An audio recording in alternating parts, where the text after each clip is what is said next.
giant rampaging monsters, time-traveling murder bots, evil geniuses, and epic heroes. With all the TV shows, movies, cartoons, and video games using comic book-related stories, it can be a near impossible task to navigate and understand them all. That's where we come in. Let a trio of OGs, That stands for Original Geeks, take you by the hand and beat you over the head with seemingly useless but socially important pop culture information. It's time for my big fat pull list. This is Mr. X. Across the table from me, I've got, on his phone no less, Smurfy. What do you, hey. That's me. I know. I'm here. I got it. It's cool. Yeah, I got it. But I said you. Oh. Okay, Yeah, and on the other side of the table from me, Pistol. That's oh, wow. Pistol. Danger bag. We're going to do something a little bit different on this episode of my Big Fat Pull List. We've been getting a lot of mail, really, about wanting to know specific characters. Trying to get to the meat of these characters who have, some of them having 30, 40 years of rich, convoluted history. So what we're going to do is we're going to start a new segment, which is entitled My Big Fat Pull List Most Wanted. At the end of April 2018, Avengers Infinity War, the first round, because, you can't just do it in one movie. It's the first round between Earth's mightiest heroes and the mad titan himself, Thanos. So we're going to take this opportunity to try to drop a little knowledge to all of our listeners about Thanos, the crazy purple people eater. So let's get the basic boring stuff out of the way. First of all, Thanos is his name. That is not an alias. Not an alias. No, that is his name. He belongs to a race called the Eternals. The Eternals have their own whole thing going on, which I won't get into because, again, it's their own thing. Right. However, I will say they're mostly human-like, with the exception of one, the last son of... Krypton. Yes. Sorry. Wrong numbers. Close enough. The last son of Mentor and Susan. Oh, I don't know who either one of them are. Yeah, Oh, they're okay. Eternals. That's what you need to know. Born on Saturn's moon called Titan. Sure. Our Saturn? Yes. Interesting. I didn't know he was a local boy. Yep. Well, at least in this Loki way. Ah. There will come to be 3 Eternal colonies, Titan being the main one, Okay. which is where Thanos is from, obviously. But we're not going to get into that. Because That would be a whole other podcast. doing the research, it is mold. I read through what most is about 15 pages of stuff that I've just gathered from multiple wiki sources, friends that I've asked who I trust on the subject, and just pure notes that I made. Like, Thanos is purple. Yeah. Thanos is tall. Not Peach. Thanos, actually, funny you mentioned he's tall. He's 6'7", Yeah. weighs about 1,000 pounds. Yeah. He's solid muscle. He's a big boy. Hits the protein, gets gains. I thought he would be taller. Yeah, it's the width. I think it's the width. No, No, it's I the think width. that's what it is. They draw him hunched over like they kind of do Wolverine. Whenever you see he's kind of hunched over, always ready to fight. So he looks shorter than he really is. So. Here's a fun fact. He actually was born bald. No hair. Never had any. Never will have any. No hair anywhere. Anywhere. Smooth. I had to go to a couple DeviantArt sites just to make sure. Wow. All right. Yeah. He first appeared in Iron Man 55, and despite what some comic books will tell you, it was in 1973. But his origin wasn't explained until later, the Silver Surfer number 37 in 1990. That is a 17-year difference. That's a big gap. To be like, So for 17 years, 27 difference. Yeah. Math is not my thing. I am apparently Smurfy today. 27-year gap until when he first showed up, until when they actually explained his origin. And if that wasn't enough, he actually shows up fighting Iron Man alongside Drax. the Destroyer? The Destroyer, also known as Dave Bautista. Ah, yes. also has telepathy in the comic. We'll get into his powers here in a bit. No, that's Drax. Sorry. Oh, fair I enough. think it Drax. Well, that's a different podcast. You want to know about Drax? No, but it's weird. It's important. It's important they gave him that power because it's like it's Tony Stark to go up there and help him fight Thanos. Yeah, but wasn't Drax He was in prison. in the comic books? And I could be wrong. Green probably. flies. but I thought Drax was one of the heralds of Galactus, so he had a bit of the power cosmic. I may be thinking of He something might have else. been at one point, but I don't think in that area, in that time, he Okay. was. In that comic, he was trapped by Thanos and was reaching out to anyone he could get for help. Hit Tony Stark. Right. So the big thing to take away from this here is that until the 90s, Yeah. right around the time when in the Infinity Gauntlet series would start, Thanos was just this big purple alien dude who liked to throw down He everything. was almost like an afterthought. Interesting. Okay. All right. At least that's the way I perceived it in the comics. He's just like an afterthought guy. Like, you meet a villain, he's cool, villain, he's indestructible. I don't trust anything you have to say though, Smurfy, because you own a trade paperback, and we'll actually have the picture of it online. You own a trade paperback called Avengers versus Thanos that has absolutely nothing to do with Thanos. A lot of it is wrong. I read a lot of it. I'm just telling you what the comics they included and the facts that are in Folks, those comics. don't pick up this trade paperback, no matter how No. cheap it is. Anyway, Pistol, what else you got for us? Thanos is also the strongest and most powerful Titan of the Eternals. Ooh, okay. The Eternal from the planet Titan, the colony Titan, whatever. You know what I mean? He has used synthetic and computer and technology to enhance himself, and his powers Which is are... frowned upon with them. Yes, this is one of the reasons, in theory, he got kicked out. The reason he says he got kicked out of the Eternals is because he said he eviscerated his own mother in a quest to determine how someone could give birth to someone so obsessed with death. That felt great. Wow. Yep. That's. I wonder if they're going to have that in the movie. We can only hope. Yes. By the Nova Corps, he is deemed a Category 1 Lifeender. One of Thanos' most scary abilities is actually his intelligence, because while sometimes he might appear just a big old brute, he is not. He is actually one of the most intelligent and resourceful people, Things. being There you go. being in the Marvel Universe, both cinematic and not.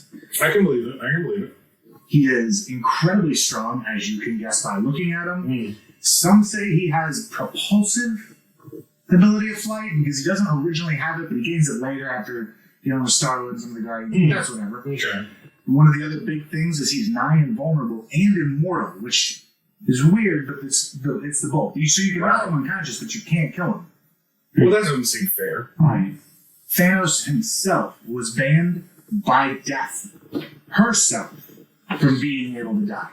So that's what happened. He's got an accelerated healing factor. Doesn't everybody in the Marvel Universe? Obviously. No. Despite his size, he is incredibly agile. He is incredibly fast, and he has amazing reflexes. He has energy manipulation and control due to his dense body, telepathy, comes and goes, and then other random powers kind of per needed. Right. One of Thanos' big things is he likes his floating chairs. Yes. Well, who doesn't? Obviously. I'm in Darkseid. I'll tell you. If you would. Well, fun fact for you is that Thanos is actually a ripoff Of Darkseid. of Darkseid. Time out. You're telling me that the comic companies rip each other off? I'm telling you this. This is actual facts. What? How dare you? Swamping and anything are not the same. However, some of the most significant past issues that are important to those in the cinematic universe are when he acquired the Cosmic Cube in Captain Marvel's number 25 through 32 and Avengers 125 that spanned 1973 to 1994, when he acquired the Infinity Gems themselves in Thanos' Quest 1 and 2 in 1990, when he wielded the Infinity Gauntlet in the Infinity Gauntlet 1 through 6 in 1991. And then he did some things here and there, but he really, it's not fair to say he was an afterthought, but he wasn't quite the powerful force he was at that time. It almost felt like they were just like, well, we need a villain who can do this, and then once he's beaten, can kind of go back and forth to being a villain. You know? Like, he's not really that important after this. I think all the villains that they're like, we need a guy to be able to like take a beating. Hey, we'll put Thanos in. He can take a beating. Or you know what? Can we take a beating? Yes, it's you now. So now we can do that. Well, yeah, but you got to think about where the Infinity Gauntlet was concerned, and anybody who hasn't read the Infinity Gauntlet, definitely go out. Good luck finding the individual issues, especially number one. It's a little pricey. You buy the trade somewhere. The trade paperback is just as good as finding the individual issues. It is a great story, but where do you take a character who has successfully wielded the power of creation itself? I mean, literally is a god, and destroyed, killed, blinked out of existence half of the known universe just to appease death. His lady. Yeah, he's in love with death. So where do you go after that? Because, of course, the Marvel heroes pulled their resources together, kicked his ass, took the gauntlet away, and put everything back to normal. Mm-hmm. You give him a helicopter and you throw him against Spider-Man. Yeah. You had him run a 7-Eleven. Yeah. So he kind of comes in and out. At some point, he's come again. It's a cherry slurpee, $1.79. Is that larger? Yeah, that's small. Is that Thanos side? You can use your cup.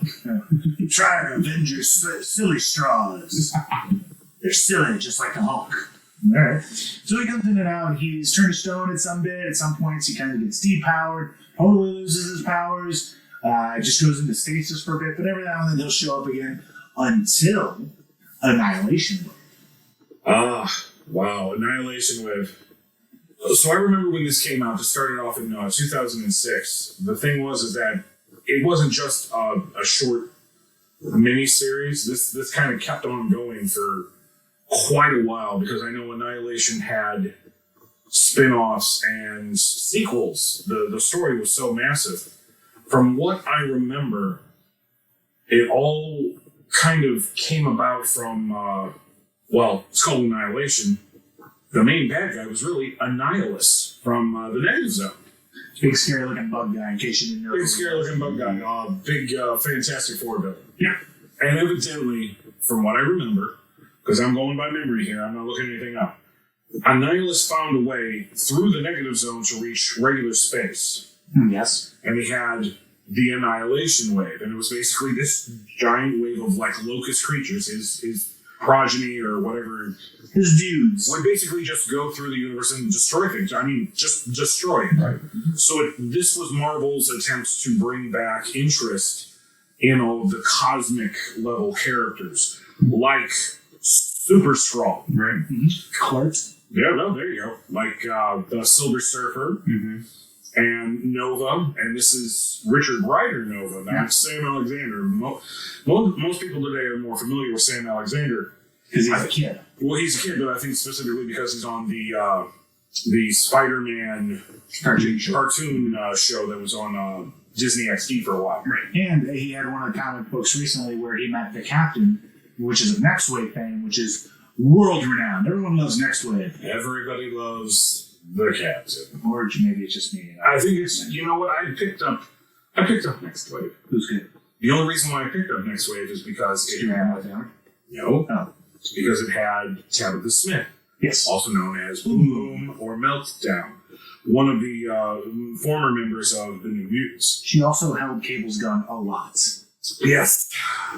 Here, hold on. She also held Cannonball's gun a lot. Bazinga! Kids, you won't get that, but we're talking about sex. Yes, that was a penis joke. So Marvel wanted to bring the cosmic characters back, and that's what Annihilation was about. And Thanos, of course, being a cosmic character, was involved. Long story short, because I don't know the particulars of the story. Also real short. All I know is that towards the end of the Annihilation story arc, it had something to do with a Cancerverse. And I only know this because they made mention of it in the Guardians of the Galaxy series. The end of Annihilation saw Thanos, Richard Rider, the Nova, and Peter Quill, Star-Lord, in this Cancerverse, and they were supposedly stuck there, abandoned there to die. Now, of course, that didn't stick because then, Star-Lord shows up and he's got a new version of the Guardians of the Galaxy, because Guardians of the Galaxy that everybody's used to right now in the movies, they're literally only like 5 years old. That team is only 5 years old. The Guardians has a huge history, but that's another podcast. Some of which you met at the end of the second movie. This is true. So Thanos did survive the Annihilation Wave and did not make another splash, I guess, until the Infinity story arc that happened in 2013. This was a product of Jonathan Hickman's writing. And at the time, he was writing Avengers. And they were dealing with a lot of big cosmic level stuff. Some of their roster included like Starbrand and these characters that are just way too powerful to me. They belong down in the galaxy somewhere. Jack of Hearts, yes. Get out of the studio. Yeah, you're right. That's it. That's too.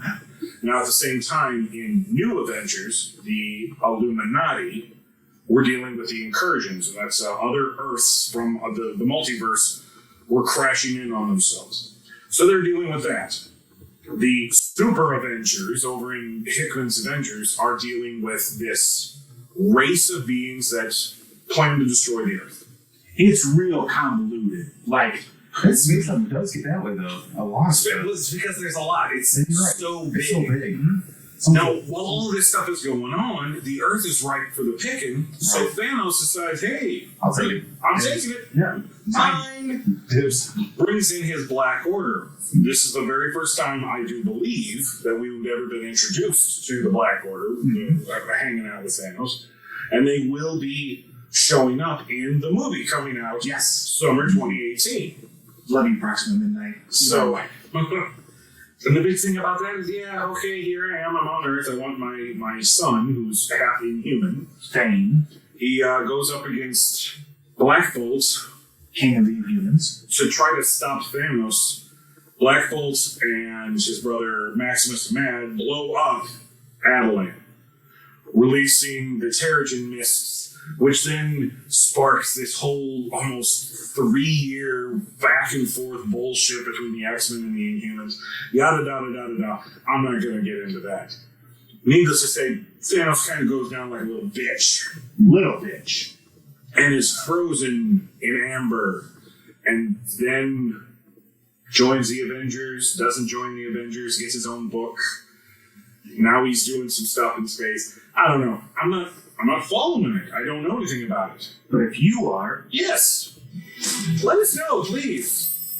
If you are reading currently, because evidently it's supposedly a good book. People are raving about it. If you're reading Thanos or know more about Thanos that you want to share with us, reach out to us. We're everywhere. We're at the website, mybigfatpulllist.com. We're on Twitter and Instagram. We're there too. There's our website. you're on Grindr. No, we're not on Grindr. No, we're not. What? So reach out to us there or block us from places. Facebook. Swipe right. We have a Facebook page too. Oh my god. On the Tinder page, we're a group, guys. Just let me know. Yeah. We're trying to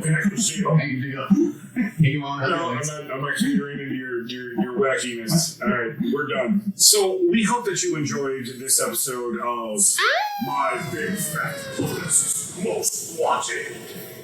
If you want more of these episodes, let us know. Give us suggestions on characters you want to know some tidbits about. Like Maggot.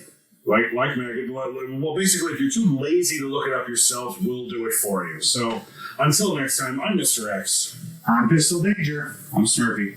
Encouraging you to keep reading comics so we have something to podcast about. That's our show, folks. We hope you enjoyed it. Tell everyone you know about our program. Unless you hated it, then keep your trap shut. Have comments, questions, suggestions for future shows? Reach out to us at our website at mybigfatpulllist.com. You can also follow us on Facebook, Twitter, and Instagram. Until next time, keep your web fluid sticky. Your batarangs sharp. Ouch. And your space guns charged. That's not a space gun. That's Megatron.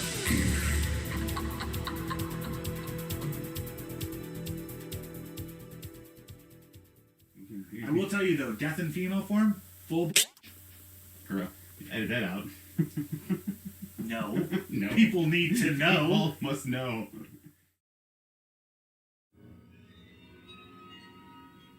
Take the usual podcast hosts, and you'll stay in expensive Wonderland.